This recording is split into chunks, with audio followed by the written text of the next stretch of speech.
In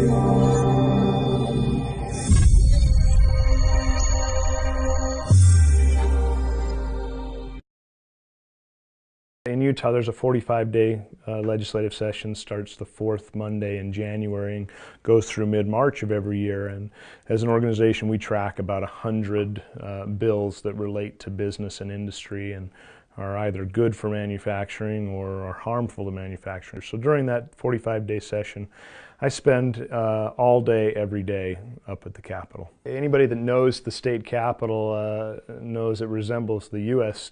Capitol.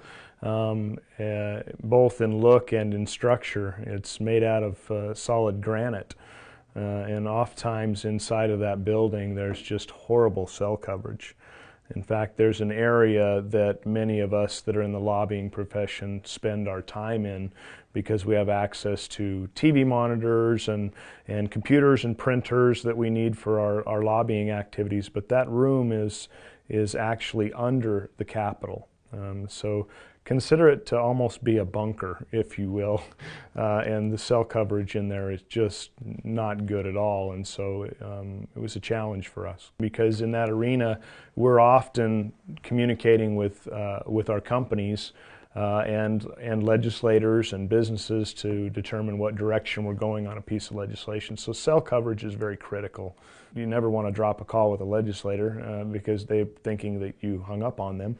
At any given time, there's probably 25 to 30 individuals in there, all with different phone coverages. So they run the gambit from T-Mobile to Sprint to AT&T to Verizon, and you know, some people would have 1 bar, 2 bars, enough to maybe receive a call but not to answer it. The room itself kind of has double doors on it, and you'd kind of go into this room, and it had, you know, its couches and TVs, and so it's an area for us to do our business. But just outside of that is the door that leaves the basement of the Capitol and goes out to a big stairway. So often when you'd come down to that area, you'd see 2 or 3 people standing at the base of the stairs, almost like they were in the smoking area, trying to make a phone call or receive enough coverage. And then just inside the doors, they had placed two chairs and a table, kind of a coffee table scenario.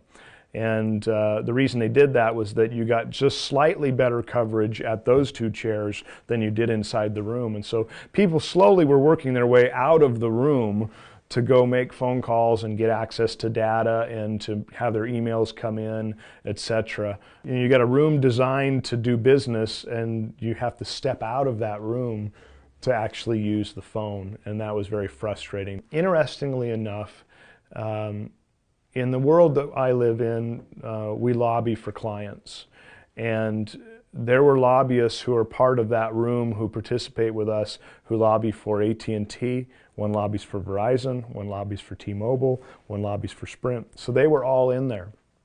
And the lobbyist for AT&T told me, said, don't mess up our phone coverage because we've spent a lot of money trying to boost AT&T's signal.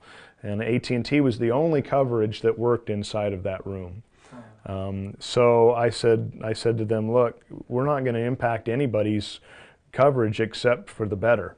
Every carrier will see an increase in their coverage. And so the technicians came in, and in a matter of less than a day, were able to put in a new booster with some amplifiers, and so the entire 2,000 square feet now had coverage, and immediately it went to 4G, 4 bars on my Verizon, to where I was able to actually jump on and get data as well as dial coverage. Everybody had great coverage, and we as an organization began to poll all of our colleagues who had different coverages and ask them what their coverage was like. And immediately people began to thank us and say, for years we've not been able to make a phone call, and in one day you guys solved the problem. Your product is an absolutely wonderful solution to a myriad of problems that people have regarding coverage. And oftentimes I think we think of it as just remote access problems, that we're trying to boost a weaker signal because of distance. You know, this scenario was right in the heart of Salt Lake City, right in the middle of the valley, and yet we had coverage due to coverage problems mainly due to materials. and the depth of where we were. And by simply adding a booster with an antenna on the outside, we remedied that problem very, very quickly. My name is Todd Bingham. I'm the president and CEO of the Utah Manufacturers Association. We're a nearly 110-year-old manufacturing association that represents about 1,000 manufacturing companies.